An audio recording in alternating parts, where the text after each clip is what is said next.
ఒక సంతకం రాష్ట్ర దిశ దశలనే మార్చేసింది. ఒక సంతకం రైతన్నను విద్యుత్ ఛార్జీల నుంచి విముక్తి చేసింది. ఒక సంతకం లక్షలాది మంది కుటుంబాల్లో వెలుగులు నింపింది. ఆ సంతకం పురుడు పోసుకొని నేటికి సరిగ్గా 9 ఏళ్లు. ప్రజల తలరాతను మార్చిన ఆ సంతకంపై సాక్షి స్పెషల్ స్టోరీ.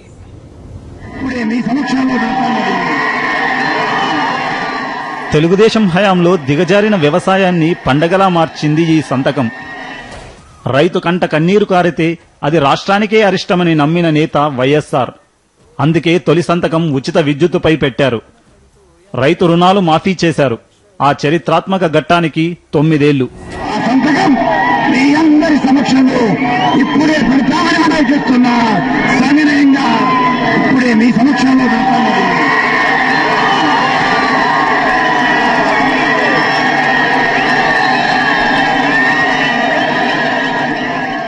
రాష్ట్రంలో 9 ఏళ్ల చంద్రబాబు పాలనకు తెరపడటానికి కారణమైన ప్రధాన సమస్య కరెంటు.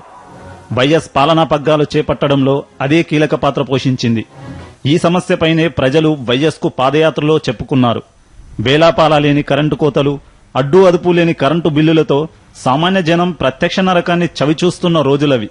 వ్యవసాయానికి కరెంటు అందక పొలాలు బీళ్లు వారితే ఆర్థిక ఇబ్బందులు తట్టుకోలేని అన్నదాతలు ఆత్మహత్యలే శరణ్యమన్నారు.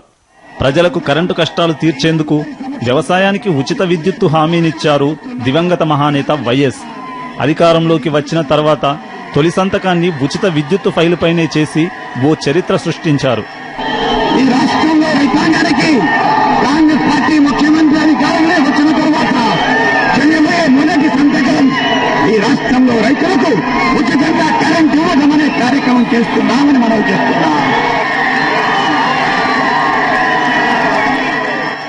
గృహ వినియోగదారులకు కూడా ఇక నుంచి ఛార్జీలు పెంచేది లేదని వైఎస్ భరోసానిచ్చారు. ఇచ్చిన హామీ మేరకు 5 ఏళ్ల పాటు మాటను నిలబెట్టుకున్నారు. ఇచ్చిన హామీలను, ఇవ్వని హామీలను ఎన్నో చేశారు. వైఎస్ పథకాలన్నింటినీ ఒక్కొక్కటిగా అటకెక్కిస్తున్న కాంగ్రెస్ ప్రభుత్వం ఆయన మరణించిన క్షణం నుంచి ఉచ్చు బిగిస్తోంది.